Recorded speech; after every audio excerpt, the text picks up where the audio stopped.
Let us now open our Bibles to the Gospel of Matthew. The Gospel of Matthew, we shall read for our consideration, beginning verse 1. Matthew chapter 21, looking at verse 1 to verse 11. Matthew chapter 21, looking at verse 1 to verse 11. Let us read these verses responsively. Responsive reading, Matthew 21, verse 1 to verse 11. I shall begin reading verse 1. And when they drew near unto Jerusalem, and were come to Bethphage, and to the Mount of Olives, then sent Jesus 2 disciples, saying unto them, Go into the village over against you, and straightway ye shall find an ass tied, and a colt with her. Loose them, and bring them unto me. And if any man say aught unto you, ye shall say, The Lord had need of them, and straightway he will send them. All this was done, that it might be fulfilled which was spoken by the prophet, saying, Tell ye the daughter of Zion, Behold, thy king cometh unto thee, meek and sitting upon an ass, and a colt, the foal of an ass. And the disciples went, and did as Jesus commanded. And brought the ass and the colt, and put on them their clothes, and they set him thereon. And a very great multitude spread their garments in the way. Others cut down branches from the trees, and strewed them in the way. And the multitudes that went before and that followed cried, saying, Hosanna to the Son of David, blessed is he that cometh in the name of the Lord, Hosanna in the highest. And when he was come into Jerusalem, all the city was moved, saying, Who is this? Verse 11 together. And the multitude said, This is Jesus, the prophet of Nazareth of Galilee. Ang Ginoo magapanalangin kanato diha sa ato ang pagbasa sa iyahang pulong. Our passage for consideration this morning records for us the triumphal entry of the Lord into Jerusalem. As I have been saying time and time again sa ato ang pagsugod sa atong pagsimba niining kabuntagon, our sermon for consideration this morning is remembering that triumphal entry. We all know the scene very well. We are too familiar with this. After all, every year ato ning gihandom. And what is it that we can think about regarding the triumphal entry of the Lord? Yes, we know very well how Jesus entered Jerusalem riding on a colt of an ass, a donkey, accompanied by his disciples and people following him, waving their palm branches and cheering and crying unto the Lord with great anticipation. Mo na'y mahulagway na to every time we think about the Lord's triumphal entry. Ang mainiton nga pagdawat sa katawhan kaniya, gani daladala ang mga lukay, daladala ang mga dahon, daladala ang mga sanga sa punuan.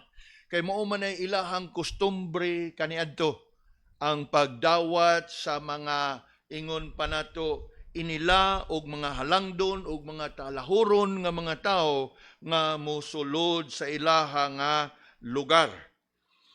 It is for this reason that it is commonly known as Palm Sunday.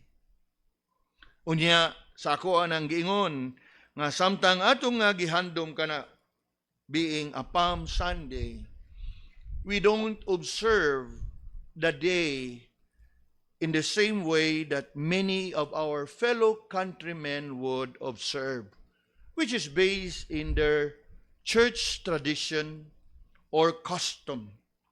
Kung dili nga sa ato nga bahin, we mainly focus on the biblical account. We try to shy away from the excesses and the deviations from the truth.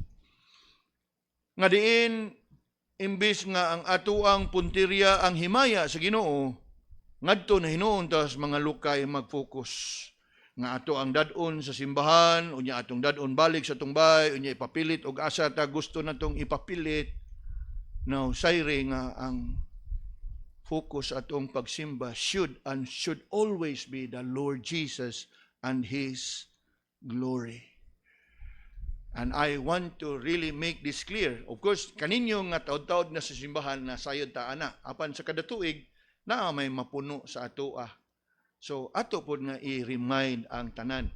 In fact, even our children's ministry kagahapon sa Tisa, we were teaching the children about Palm Sunday. Nga gitawag nato nga Domingo sa Lukay. O sa mga tiguang gyud Domingo Ramos. No? That is how they call it. Apan we made it so clear to them nga yes, ato nang gihandom kay mo na nahitabo ni atong tungura. Unya, there was one nga ato ang kauban nga mga seniors, no, nga kauban ni Nanay Lydia, si Ma'am Adela nga interesado pod nga maminaw. Ngungutan na siya nga magdasan mo lukay og leads ano sa pagsimba. So ato nga gipasabot. And thank God nga nakasabot siya. Gani ato man tong gigo nga manimba man yung taog ma'am. Mura og wala man makakuan, wa siguro makakuan ni kaning Ma'am Ophelia. But yes, she's very interested. Unya sa hinahinay nga pagpasabot, ihang na nakuha. Aw di ay ingon na po siya, mao na siya ma'am. Kay ang katong nga mga kustumbre ra to sa katawhan. Ang atong gihandom kay ang focus gyud sa pagsuod niya didto sa Jerusalem mao man gito nga pagtuman sa tanan nga mga gitakda nga mga propesiya nga diin siya ni anang simanaha pagadad-on gyud didto sa iyahang kamatayon sa diha nga siya ilansang sa krus. So mao na siya ang katuyuan nga diin atong gihandom ang triumphal entry. Later on in your own free time you read that exhortation nga ato ang gisuwat dias bulletin commemorating the Passion Week. Og unsang mga butanga diha ni anang gitawag natong Semana Santa ang angay nato nga hatagan sa pagtagad. Kay nganuman naata ining nasura nga murag naapuno sa relihiyon og tradisyon at times supernatural or superstitious nga mga pagtuo. Nga gani ang uban ingon pagyud nga kana bitaw masamad kag Birnis Santo dugay gyud kay na maayo. Kadungog mo ana? Di ba no? Dugay gyud mo na nga di gyud mo pa ayaw lihok, ayaw kiat, ayaw dagan-dagan kay madamag masamad. Dugay kan labi pa kana pag termino pa gyud nga kay dugay man ana gyud dugay kaayo no. With feelings ba? Superstitious belief. So, I hope nga sa kanunay natong pagkat-on sa kamaturan, kay maura man kinay ato ang kanang tinguha og mga pagampo nga ang tanan nga makauba nato diha sa pagsimba o sa pagpiminaw sa pulong makaangkon sa katinawan. Now, gikan tatanan diha anang karaan nato nga pagtuog relihiyon. Unya sama sa giingon ba sa atong Ginoo diha in the gospel, and you shall know the truth and the truth shall what? Make you free. Mahimo kang gawas nun sa pagkagapos nimo sa tradisyon. Mahimo kang gawas nun sa mga hiwi nga mga pagtulunan. Ug magahimo kang gawas nun nga makakita gyud kas kahayag ba nga purbida no. Magpalansang pauntag sa unas cross unya di pwede. You know, usana sa kadaghanan nga atong makita ron nagi mga tao nga ilahang gipanumpaan nga magpalansang sila sa cross. You know, bisag kapila pa kailansang sa cross. Ang imong pagpalansang di gyud na makahinlo nimo sa imong sala. Kay ang dugo ni Kristo ray makahinlo sa atong mga sala. And Jesus has done it. Jesus did it all. Jesus paid it all. Nga ang imong kinahanglan ug atong kinahanglan aton lang isurrender atong kinabuhi ngadto kaniya sa tanan nga iyang gihimo haron sa pagluwas kanato. So that's the very purpose. Even as we come together this morning with this message before us, remembering the triumphal entry. that while we remember the Palm Sunday, we do not observe it by bringing palm leaves to church, but rather we take time to meditate on the event itself and place our focus and meditation of how the Lord has accomplished His great plan of salvation sa iyahang pagsulod balik ngadto sa Jerusalem. We have read this passage from Matthew 21, and this morning let's take time to take a closer look in it and consider three important things from here about how the Lord's triumphal entry, number one, had fulfilled a prophecy. Number two, had affirmed Christ's royalty. And number three, how the triumphal entry upheld Christ's deity. Kana ang tulo ka mga main nga point nga tuang pagalantawon karon. As we look at verse 1 to verse 5, mao na atong makita diha that the triumphal entry had fulfilled a prophecy. As with many other aspects of the life of Christ, ato ning nalantawan ni atong miaging Biyernes ato ang fellowship nga ang tanan nga aspeto sa kinabuhi sa atong Ginoo is but a fulfillment of a prophecy. We think about His birth, it has been prophesied. When we think about His coming, it is prophesied. When we think about His suffering, it has been prophesied. In other words, ang tanan nga nahitabo siyang kinabuhi samtang dinhi sa kalibutan, katumanan kana sa tanan nga napropesiya may tungod sa gisaad sa amahan nga iyahang ipadala dinhi sa kalibutan. If we can remember what Genesis 3:15 mentioned about the seed of the woman, and that seed of the woman is none other than the Lord Jesus Christ, meaning bisan ang iyahang pagkahimugso dinhi sa kalibutan, right from the very beginning, the very first book of the Bible, Genesis, gitakda na daan dito that there will be that seed of the woman nga mao'y mupukan sa panuway. And that is none other than the Lord Jesus. And we know very well how that prophecy has been progressively revealed. That seed of the woman, later on in the book of Isaiah, we know how the Lord through the prophet Isaiah ningon, behold, a virgin shall bear a son. So sa hinahinay nakaangkon og katinawan ug eventually ang katumanan diha sa pagkatao sa atong Ginoo. And indeed, no doubt about it, every aspect of the life of our Lord has been a fulfillment of the prophecy. And that includes the triumphal entry of the Lord Jesus Christ. That glorious event fulfilled a prophecy. And in fact, mao na gisulti diha ni Matthew in chapter 21. And look with me in verse 4. Tanawa ang verse 4. Unsa atong mabasa diha? Unang bahin sa verse 4 unsa? All this was done. Kining tanan nahitabo.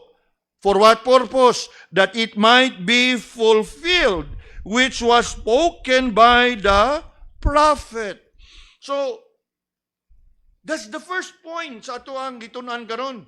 Nga as we remember that the triumphal entry, one thing that should impress us, one thing that should be established in us, nga it did not happen by chance. Kita bitaw sa ato ang pangadlaw-adlaw nga pagkinabuhi, ug naay mahitabo bitaw nato maingon din ta mubalik ta mo withdraw ug wa pa lang kita mo adto no, di gid unta ni mahitabo. Di ba no? Ug wa lang gyud siguro ka mo adto, di gid ni mahitabo. Now, humanly speaking, ingon ata atong pangagpas. Pero ang katong nahitabo sa atong Ginoo, ingon gyud diha, all this was done. In other words, bisag unsaon mahitabo gito siya kay ngano man, kay ang katuyuan nato is to fulfill the prophecy. In other words, those are events nga di gyud malikayan. Mahitabo gito bisag sa unsang pamaagi mahitabo gito. Kay ingon diha verse 4, all this was done.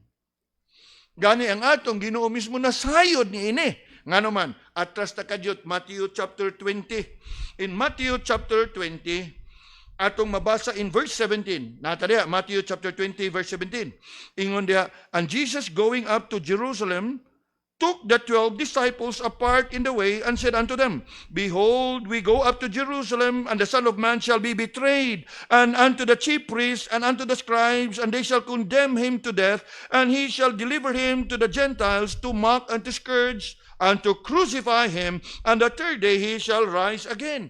Meaning, all along ang atong Ginoo, nasayod o gusi, kapaabot niya dito. In other words, wag yung makamahay niya, wag yung makabasol niya nga, Lord, nisud magugag Jerusalem, tanawan, namatay na hinuong ka. Dili, kay nga naman, siya mismo nasayod, o unsay naghawat niya dito. Are we following? So, that's the first thing that you would notice in this passage in Matthew 21, that the Lord's triumphal entry is a fulfillment of a prophecy. Meaning, it did not happen by chance, it did not happen by accident, for it has been foreordained. Gitakda to. In fact, even as we think about our own lives, mga kaigsunan, please know this, nothing happened by chance. Ang kalainan lang is di man ta Ginoo.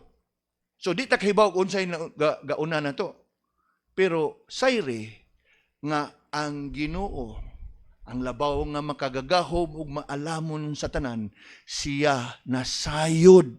Mao kana nga kung kita o gusto gyud ta nga magkinabuhi nga malinawon og kanang magmabungahon sa ato ang kinabuhi nga puno sa paglaom, angay natong itugyan ngadto sa Ginoo ang atong kinabuhi kay siya mo'y nahibaw na sayod ug unsay atong ugma. Nakuha na to? We love to sing that hymn, right? I don't know about tomorrow. Unya, mukanta din ta sa chorus. But I know who holds tomorrow, and I know who holds my hand. Mauna, kay naatay gituhuan, ug buhi ang atong paglaom, kay ang atong gituhuan, mao ang makagagahom sa tanan nga nasayod og unsay nagpaabot nato sa atong ugma. And that is what we see here. The triumphal entry is a fulfillment of a prophecy. Unya, gi-emphasize yun na ni Matthew diha in verse 4. All this was done that it might be fulfilled, which was spoken by the prophet, saying. Unya, kanang naa diha in verse 5 is actually a quotation from Zechariah. And Zechariah, found in the Old Testament, one of the minor prophets, wrote about the triumphal entry of the Lord 500 years before. Now, isn't it amazing? Gani kita, we can plan all that we have. Ugma mo niya kong buhaton, pero kay ugma mausab, dili pa makaangkon og katumanan. A matter of 24 hours. Propesiya may tungod sa iyahang kinabuhi, written hundreds of years before, upon precise, very accurate, to the jot and tittle na kaangkon o katumanan. Now, if you are quick, you can turn your Bibles there for a while. Zechariah chapter 9 and verse 9. Og lantawa, og dili bagyod haom, diha sa nahitabo nga gihulagway ni Mateo diha sa Matthew 21. Zechariah chapter 9 and verse 9, there it says, Rejoice greatly, O daughter of Zion. Shout, O daughter of Jerusalem. Behold, thy king cometh unto thee. He is just and having salvation, lowly and riding upon an ass, and upon a colt, the foal of an ass. Dili ba tukma kayo sa gisuwat ni Mateo diha sa iyahang ebanghelyo? And that confirms that indeed the triumphal entry of the Lord did not happen by chance, nor was it by accident. It was ordained. The Lord Himself knew it.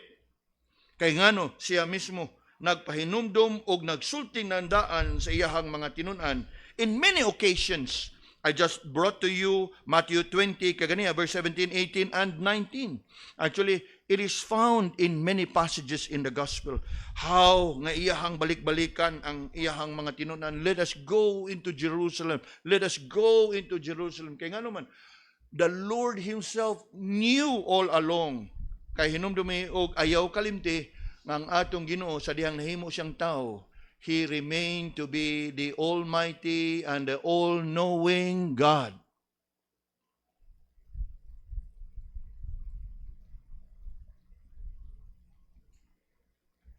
But what is interesting in the Gospel of Matthew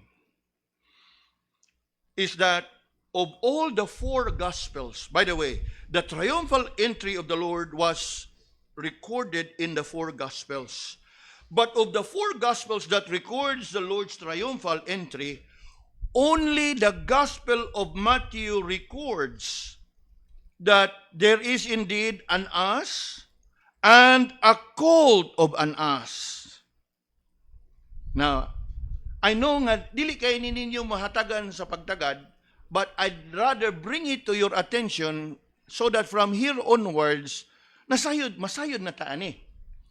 Now, if you look at verse 3 of our text, or verse 2, ang atong Ginoo nagmando sa iyahang mga tinunan, go into the village over against you, and straightway you shall find an ass. An ass simply means a donkey, and a colt. A colt is a young donkey, anak. Ass and a colt. So, maingon nato nga ang kining usa, mature or a mother donkey, uban sa iyahang anak. Kaya ngayon tanawa, you look closely. I'll bring this to you aron masabtan. And a colt with her. So sa ato pa, ang ass nga gikuan diha is a male donkey. Obviously, ang inahan sa younger donkey nga gitawag og colt. Kuha na to. There is a mother donkey and a colt, a younger donkey with her. Unya, ingon gyud ang verse 2, loose them. Loose them simply means silang duha. Are you following? Na ako ni siyang gidala kaninyo mga kaigsunan. Kay in Mark, Luke, and John, it does not mention about the mother donkey. They focus on the colt. Unya karon kay naaman yung mga pilosopo ba nga ngiga sa tong Ginoo duha may gisakyan. Unya og dili sad nato ni siya tukion, dili sad ta kahatag nilang katinawan kay ngano man. Kay munaog kas verse 7. You look at verse 7. And brought the ass and the colt, duha. And put on them their clothes. Sa ato pa ilang gibutang kay kani sila wa man sila sadol. Ang ilang mga sinina mo gihimo nga si kintahay habak o kanang bang parang masakyan ba. Kay og wala gyud sadol, maslide man ang tawo nga molingkod. Unya, ningon magud ang verse 7, and brought the ass and the colt, and put on them their clothes, and they sit him thereon. Karon ang pangutana, asa man aning duha? Kay ang duha may gibutangan nilang sadol. Now, I am sure nga you will not bother looking into it, but I'd rather share it with you.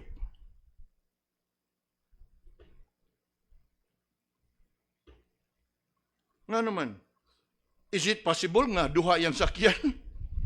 Yang usa gamay, yang usa dako, unsa lisura po daan na pag-istorya ha. You look again in verse 7, and brought the ass and the colt, and put on them their clothes, and they, ang mga tinunan, set him thereon. Karon ang pangunta ng asa ni gisakyan gyud sa atong Ginoo. The mother donkey or the younger donkey? Unya kay ang mga pilosopo biton there are just people nga kana bang gusto lang yun nga they would love to challenge ba nga. In fact, these are one of the issues, you know, when we were in Bible school back in the early 2000, that issue and controversy about is the Bible perfect, that was at the height nga grabe ang kontrobersiya nga they would love to raise up conflicting verses in the Bible, seemingly conflicting verses. Unya i-challenge din kang how can you reconcile this? Diri usara niya di duha. Unsam gitino duha usa. You don't have to be confused. Simply means nga, ang ubang gospel writers, they simply focus on the one ug unsa gigisakyan sa Ginoo.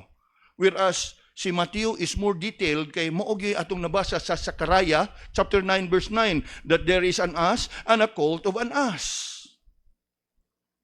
And that's why I chose to consider this passage with you this morning, because this is more fuller and a clearer account on the Lord's triumphal entry. Karon, ang kulbahin na mga pakunta, asa man yun, Pastor? Now, of course, ato na tayo mo konsulta sa lain nga mga verses, the parallel verse. In fact, ato ning basahon from the Gospel of Mark, which I remember mo, gibasa siguro ganihan ni Brother Dave. Am I right, Brother Dave? You have quoted from the Gospel of Mark. In the Gospel of Mark, chapter 11, and look with me straight to verse 7, this is what we read. Verse 7, and they brought the colt to Jesus and cast their garments on him, and he sat upon him. So asa man, sa ass o sa colt of an ass? Colt. The colt is the younger donkey. And that explains well, kay nga naman, ang naa sa propesya in other verses and in other passages in the Old Testament, that the Messiah will be set upon a donkey that has been unbroken. Unbroken nga wa pa gyud masaki og lain. In other words, wa pa gyud never experience unbroken kanang term nga unbroken kana bang wa pa gyud malingkuri ang iyang buko-buko ba. And in fact, Matthew records very accurately the prophecy of Zechariah, the ass and the colt of an ass. Now, obviously, ang kamanduan yun sa Ginoo nga dadon ninyo ang duha.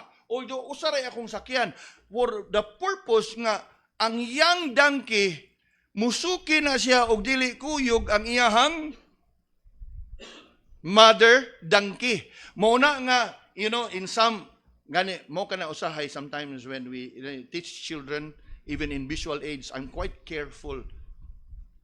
Kay naay mga visual aids nga, visual aids ra gyud to, dili kaayo kuan, pero mura dili man accurate nga kanang visual aids. So I'd rather not kanang use. Now mo kana nga in some visual aids mo kana nga nagi ipakita nga sige ang atong Ginoo ga sakay og gamay nga kanang donkey, unya naapoy laing donkey nga galakaw sa kilid. Kay sa ingon ana nga paagi, behave ang young donkey nga makakita nga naa ang iyahang mother donkey. So no doubt about it, mga kaigsunan, specific kaayo ug detalyado kaayo ang pagsuwat ni Mateo mahitungod sa pagsuod sa atong Ginoo sa Jerusalem. In other words, iyahang naobserbahan ang detalye. Those of you who are studying under me in homiletics, we try to learn how to do a sermon by observing the verse. And observing the verse would include meticulous observing.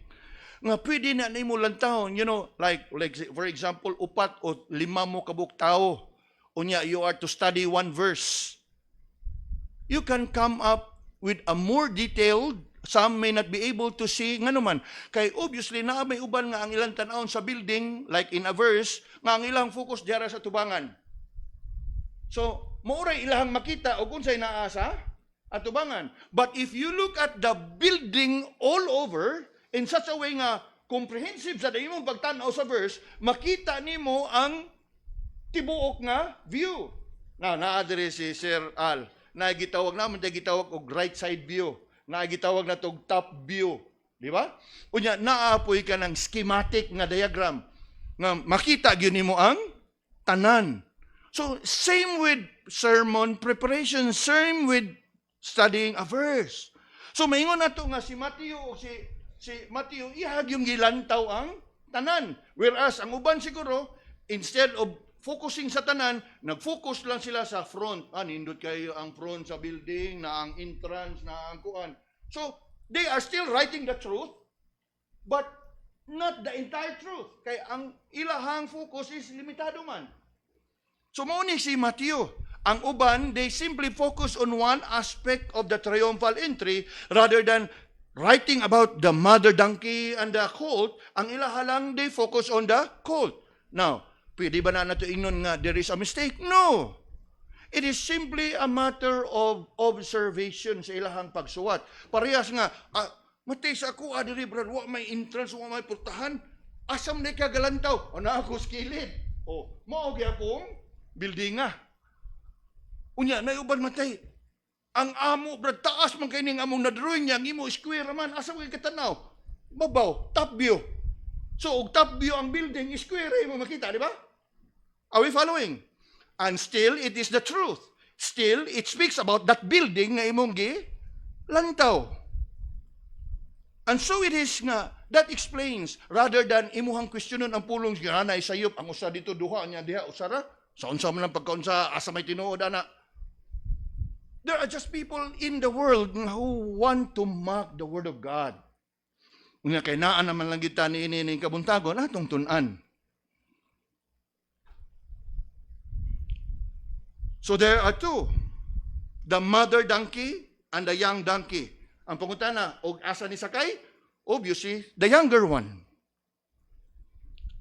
And indeed, again, it points us back to our first point, that the triumphal entry is a fulfillment of a prophecy to the jot and tittle.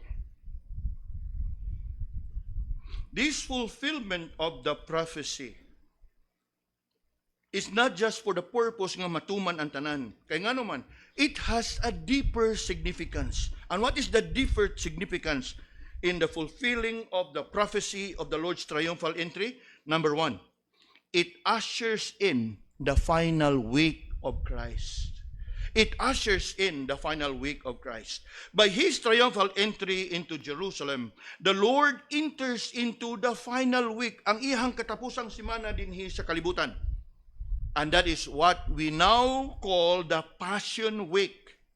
That final week of suffering, of anguish, and of pain that eventually led to His death at the cross by crucifixion on that faithful and glorious Good Friday, and eventually His resurrection on that glorious Easter morning. So, karon ang sinugdanan ining gitawag nato og Passion Week, or sa ato ang nasod, it's more commonly called as the Holy Week. So, ingon ana, no, the significance of the triumphal entry is it ushers in, it marks the onset, ang sinugdanan sa katapusang simana sa atong Ginoo dinhi sa kalibutan. Ikaduha, it unfolds all the events leading to the death of Christ. It unfolds that if you are familiar with the gospel account, makita nato diha in the four Gospels, how the event was a mixture and a combination of what? Joyful and woeful experience. Nga naman, there is indeed a mixture of or a combination. For one, there is a triumph on one side, and there is tragedy. Triumph, kadaugan. Asa ang kadaugan? Ang iyahang kamatayon sa krus. Kadaugan to. Pero sa mata sa kalibutan, kapildihan, ingon Ginoo, namatay man hinuon. It's a mixture of triumph and tragedy. Gani, ato ning gitudlo sa mga bata gahapon, pero siguro may po natong tunan karon. Have you not wondered why is it called Good Friday? Nga humanly speaking, unsa may good ani nga namatay man hinuon ang Ginoo? Now, the world cannot understand why is it called Good Friday. But to us nga nasayod, nganong gitawag na Good Friday? Not because sa iyahang kamatayon, kundili ang purpose sa iyahang kamatayon. And obviously, you cannot deny the fact nga ang iyahang kamatayon is indeed good because it is by His death that we have been saved from our sins. And in the same way, why is it that ang tibok simana gitawag og Holy Week? Nga gidaog-daog ang atong gisagpa ang atong Ginoo, gilatigo atong Ginoo, gilansang sa krus ang atong Ginoo nya. Tawgon gyapon natong Holy Week.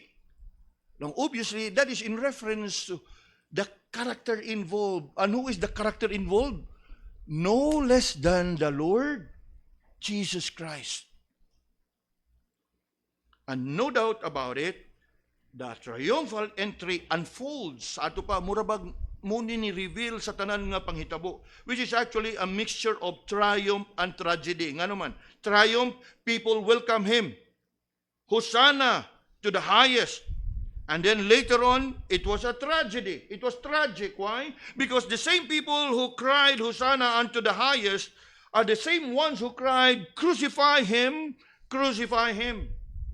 It was indeed a combination of triumph and tragedy. And then what? Of cheer and condemnation. Cheer. Grabe ang ilahang pag-abiba sa pagsud sa atong Ginoo. Hapan sa diha nga naklaro-klaro na gyud nila nga murag wa may plano ang Ginoo nga tubson tas pagkaulipon nato sa mga Romano. Their cheer has become condemnation. They condemn the Lord. From cheer to condemnation, and then what? From welcoming to weeping. Di ba sa ilahang pagsod sa atong Ginoo, they welcome the Lord gladly with all the palms, the branches, even their clothes, they throw off into the street. Haron nga mao'y agian sa atong Ginoo. It was their way of extending a red carpet welcome to the Lord. We know that, right? Mga bililhon gani nga mga tao moabot sa airport, padaganan gina nila diha og red carpet. Now, of course, sa ilahang panahon, that is their custom. That they will throw off whatever they can, their clothes, their outward tunic, nga diin mooy agian sa ilahang welcome. But their welcoming eventually ended up in weeping. Ngano man? Sa diyang nakasud ang atong Ginoo, all along nahibaw siya nga kining mga tawhana nga nag-welcome nako, mao ra sa ning mga katawhana mo kondinar kanako nga ilansang na siya sa krus, ilansang na siya sa krus. Nga diha mismo sa pag-welcome pa sa mga tao niya, siya mismo siyang kagalingon nihilak na. Kay nga naman, nasayod man yun siya sa estado ining mga tawhana. You know, mga kaigsunan, igo lang kita sa paglantaw ba, sa paghulagway. Nga taliwa ba sa tanan nga nakita sa atong Ginoo, sa tanan nga iyang nasayran, nga inigabot dito, ilansang siya sa krus, daog-daogon siya, pakaawawan siya, panamastamasan siya, dapatan siya.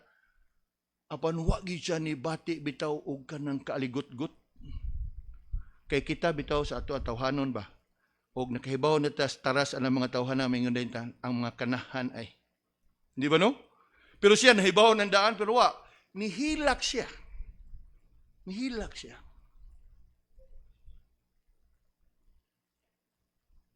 Kaya og tawhanon pa lang niya, nakahibaw kadaan ang mga tawhanan, maingon gigas yung kasing-kasing, na, kanindot sa ilang mga ngisi. Di ba tinod? Kay tao man ta. Pero ang atong Ginoo, kita sa tanan, kahibaw sa tanan. Og unsay, remember, yan ang gisultihan daan niyang tinunan? Apan sa tanan nga pag-abi-abi sa mga tao niya, kay bawo siya daan ug unsay naa silang kasing-kasing, pero never gyud nga ihang giingnan nga ang mga kanahan.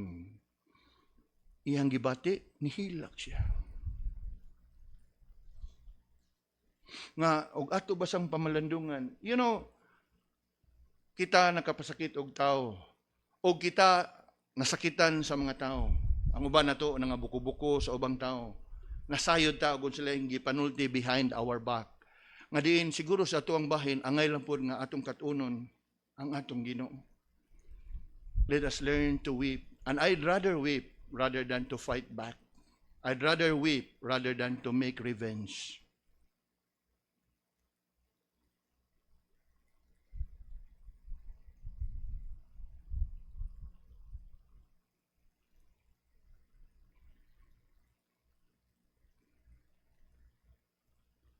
Welcoming and weeping.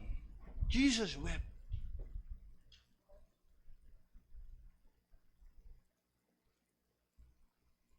Gani, og ato bagyong punan, sa pagsud sa atong Ginoo, grabe ang ilahang warawara sa dahon, the waving of palm leaves. But eventually, unsay nahiaguman sa atong Ginoo? From the waving of palm leaves to what? Weeping. Gilatigo. Scourging.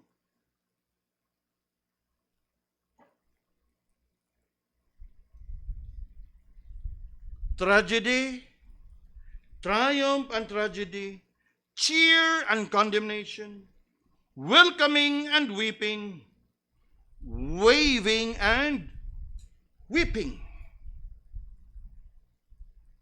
O kanang tanan nahitabo suod sa usa ka simana. Unya ang atong Ginoo nga Dios makagagahom sa tanan, makahimo sa pagpahunong sa hangin, makapahimo sa paghunong sa bagyo, makapabuhi og patay, gipili niya nga muhilak.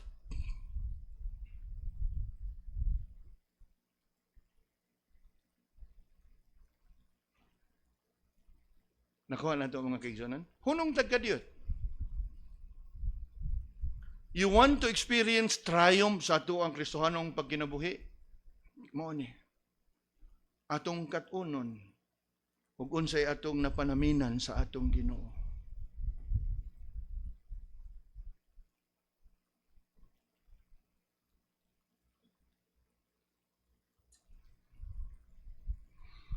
Yes, the triumphal entry is a fulfillment of prophecy. It ushers in the final week of Christ. It unfolds the event leading to the death of Christ. You think about that. Gani, we read of it from Isaiah 53 verse 5. From the waving to the weeping. Isaiah 53 verse 5, nagaingon, He was wounded for our transgression. He was bruised for our iniquities. The chastisement of our peace was upon Him. And with His stripes, we are healed. Ang mga labod, ang mga latos, ang mga samad, mao katoy iyahang nahiaguman, haron nga atong maangkon ang kapasayloan sa atong mga sala. And you know what? The Lord Himself has foretold, iyang gisultihan daan ang iyang mga tinun-an ani. Let's go to Jerusalem, that the Son of Man shall be betrayed, and He shall deliver Him to the Gentiles to mock, and to scourge, and to crucify Him.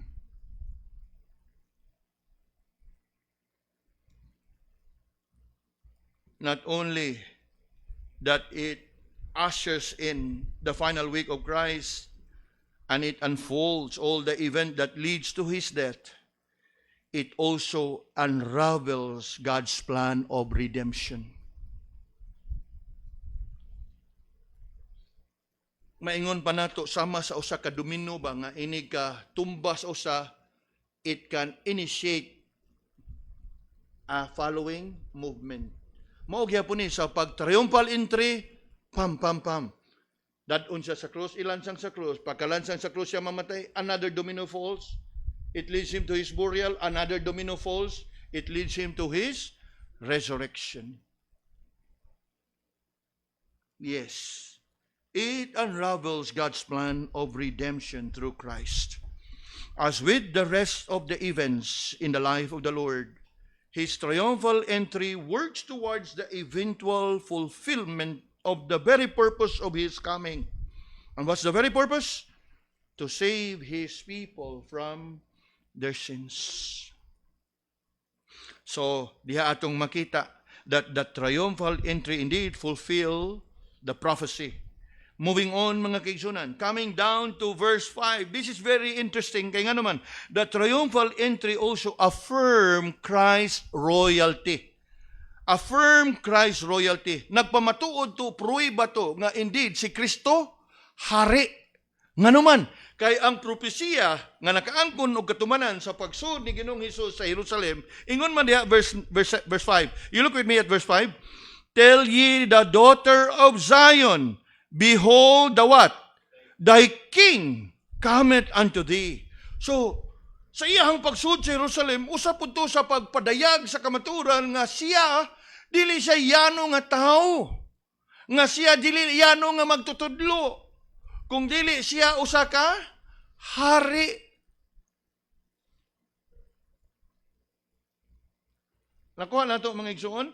Nga naman, kung atong mahinumduman, sa dihang dinhi siya sa kalibutan, oftentimes, ang mga tao nga makighinabi niya either would call him as teacher, rabbi, or a prophet, propeta. Pero never gyud nga naay ni tawag niya nga hari. Never gyud nga naay ni tawag niya nga siya mo'y Mesiya. Apan katudayang triumphal entry, katumanan sa propesiya o apil sa propesiya nga ang tao nga musud sa Jerusalem nga musakay sa dangki usa ka unsa hari.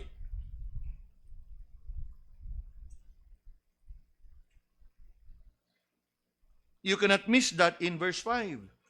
It is clearly and explicitly mentioned that the triumphal entry is actually the coming of the king. Unya, interesting pag yung kaayo ni siya, kaya nga naman, accurate kaayo ang nahitabo.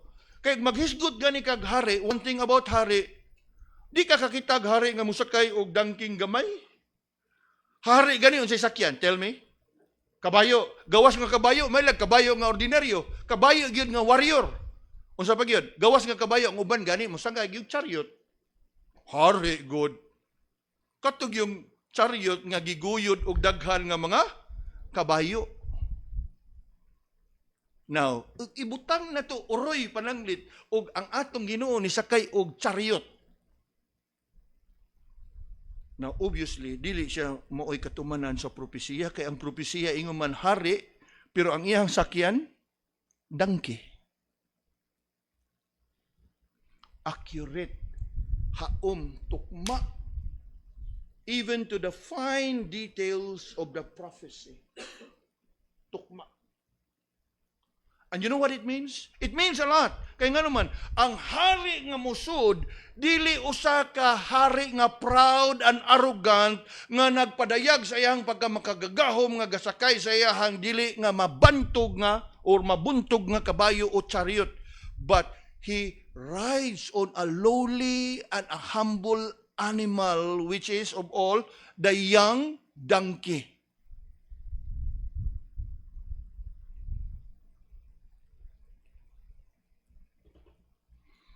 Kay mao giingon diha, paghulagway sa hari nga musud sa Jerusalem, King cometh unto thee. And how is he described in verse 5? Meek. Kita mo na? Meek. Mapahiubsanon, maaghop. Og sa iyahang pagkamapahiubsanon og pagkamaaghop, ang iyahang gisakyan dili kabayo, kung dili unsa? Young donkey. Dili lang donkey, kung dili young donkey. Nga ma-amaze na lang siguro ka nga, una, may kaingon siguro ka nga kadakong pribiliyo atong dangkiha. Og diri pa to sa Pilipinas, kabaw mo unsay nahitabo ato kay kita mga relihiyoso, magyud superstitious magyud ta. Katong dangkiha unsa na kay nahitabo ato? Ha? Uy, daghang kay mo palit ato. Gilingkuran is Ginoo. Di ba? Gikan bitaw ta nga pagtuo nga na ako no dito katong panapton nga mo gigamit sa pagputo sa atong Ginoo. Ibutang diha, gisimba, giampuan, gihimong musilyo, gihimong, you know? Kayog nabuhi pa itong dangkiha ron. Ana? O siguro na yung mga ribulto ron gibaligya mo ning dangkiha, gisakyan sa?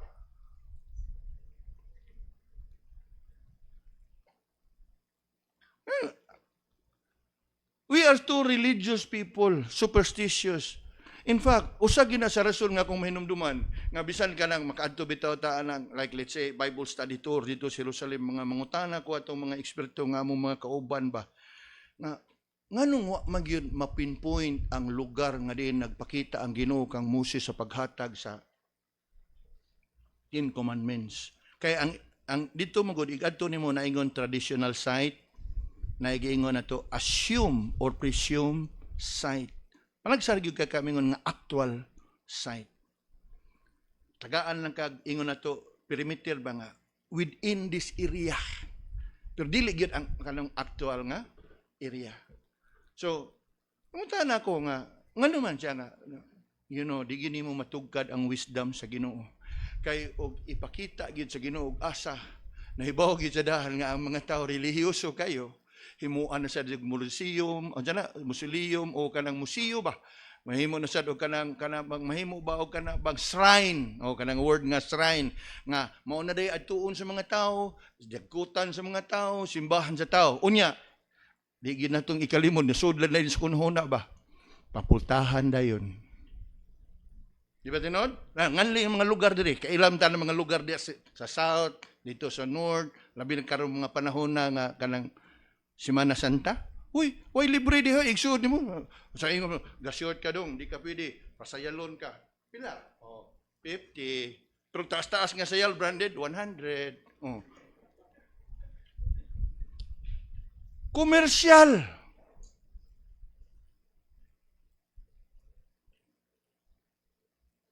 Nga ang grasya ug ang gugma sa Ginoo sa libre. Libre. Lantawa, gikan magitaan na nga pagtuo. Kaninyo nga taod-taod sa mo diha, usahay gani lisod pa to sa una kawa pa mahiga ng habal-habal. Saka mo na mga kabukiran nga tuwa dito, di ba? Perting nga puya. Basta nga isutir sa dito mahal. Labi kay kanang gitawag og mahal nga adlaw, tanan sa dito mahal.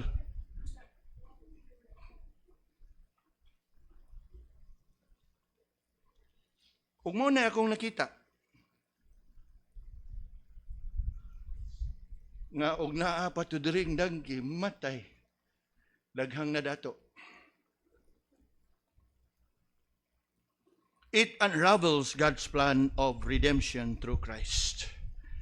The triumphal entry affirms Christ's royalty. Now, I want us to take notice din here. For as we speak about kings, they usually would ride on a horse, a symbol of power and might, of strength. However, the Lord, in fulfillment of the prophecy, He is king indeed, and He entered Jerusalem riding on a donkey. And what is a donkey all about? It's a symbol of humility and peace. It's also a symbol of servanthood. Kaya nga naman, samtang ang kabayo para panggubat, pakig-away, ang donkey mo ay beast of burden, kargahanan. So, the king on a donkey speaks a lot about his humility, of his servanthood, but at the same time of his being king. King, but humble and servant. O dili ba ingon ana ang atong Ginoo? That the Son of Man came not to be ministered, but to minister. He came not to be served, but to serve. And true indeed, that is what we see in the Lord's triumphal entry. Ang makita nato ug unsay sunod nga nitabo, and the disciples went and did Jesus commanded them, and brought the ass and the colt, and put on them their clothes, and they set him thereon. Verse 8, and a very great multitude spread their garments in the way, other cuts down branches from trees and straw them in the way. And you look now at verse 9, and the multitudes that went before him ang mga tao nga gauna niya, and that followed ang mga tao nga naa siyang likod, they cried, saying, Hosanna to the Son of David, blessed is he that cometh in the name of the Lord, Hosanna in the highest. You know, mga kaigsunan, as we look carefully at the words in verse 8 or verse 9 and verse 10, it speaks about who Christ is. And who is Christ? According to these verses, the triumphal entry upholds the deity of Christ.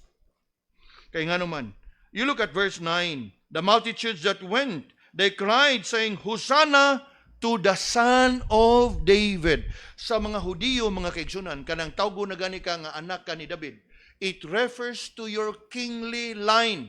Unya, dili lang sa imuhang kingly line, it refers to you being in the line of David that fulfills the promise Messiah. Kaya nga naman, it is clear in the Old Testament and in many verses in the Old Testament that the promised Messiah would come out of the line of David. In fact, in many verses, Jesus is referred to as the greater David.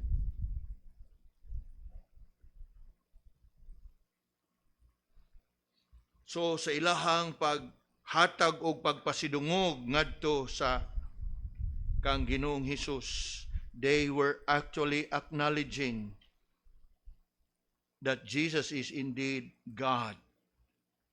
Look again in verse 9. They cried, saying, Hosanna to the Son of David.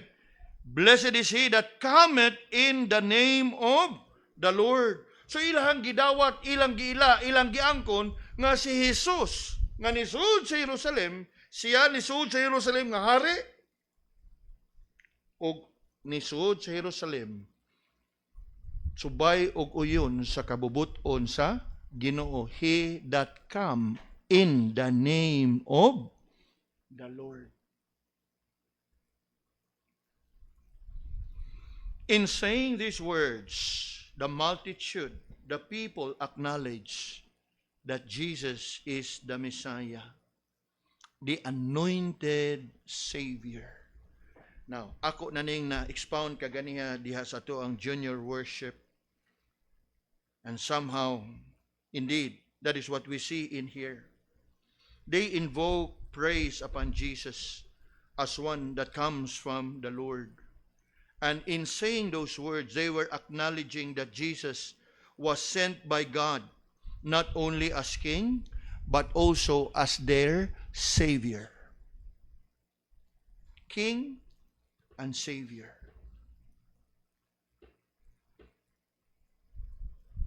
Apan, naalagay dayo apan, no?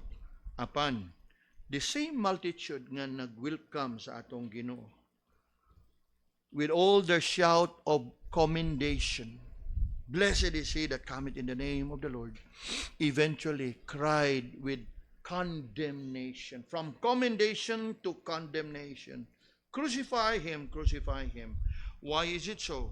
Because when they thought that Jesus is going to deliver them from their oppression, from the hands of the Roman Empire, believing that Jesus would eventually restore the glory and pride of Israel, they come to realize that it was not the Lord's purpose of delivering them from such. Ug mo to hinungdan sa grabe nila kasagmuyo, sa ilahang kasuko. In their indignation, they somehow sided, and with the clamor of the religious leaders in Israel, they shouted, crucify him, crucify him.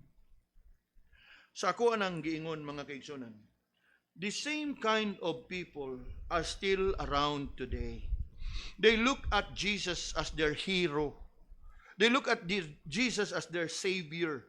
But Savior not from their sins, but from life's difficulties, from life's maladies.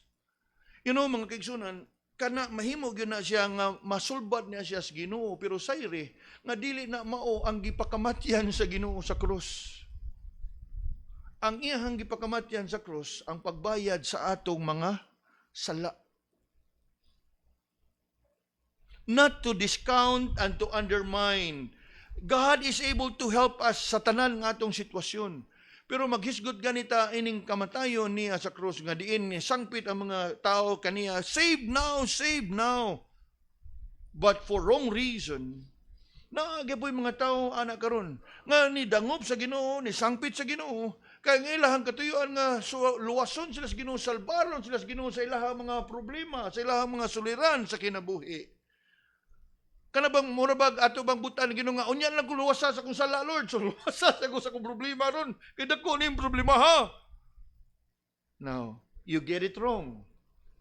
Kay di gina mao ang katuyuan sa atong Ginoo nganong nagpakamatay siya sa krus. Yes, a few days later, these people cried and shouted, crucify him, crucify him. ug diha niya na unfolding the series of events that culminated in the death of the Lord at the cross, that Good Friday, but eventually led to his glorious resurrection on the third day. As we look towards this Passion Week ahead, akong mga pag-ampo, nga niining ato ang nakatunan og nasayra niining kabuntagon, magdasig ka nato, dili lang sa pagnganhi, pagtambong sa ato ang Good Friday, kundi nga magdasig nato, nga mo dangop gayud sa Ginoo. Dili lang sa pagdangop, kundi sa pagdangop nga sa husto nga katuyuan, nga Lord, akong hibaluan nga ikaw akong manluluwa sa akong mga kasalanan. Duol ngadto kaniya, pangayo og kapasayloan sa imong mga sala. Og diha niya na maangkon nimo ang dako nga panalangin nga ikaw magmalinawon diha sa imuhang kinabuhi despite and in spite of whatever circumstances nga imong giatubang. Kay when you have that peace with God, we know what's next, right? You will have the peace of God diha kanimo. Og na gani kay kalinaw diha sa imong kinabuhi, malinaw na pud nga imong atubangon ang nagkalain-laing sitwasyon sa kinabuhi. So sugod gyud ta og asa ta angay magsugod. Come to terms with the Lord. Receive Him as your Lord and Savior.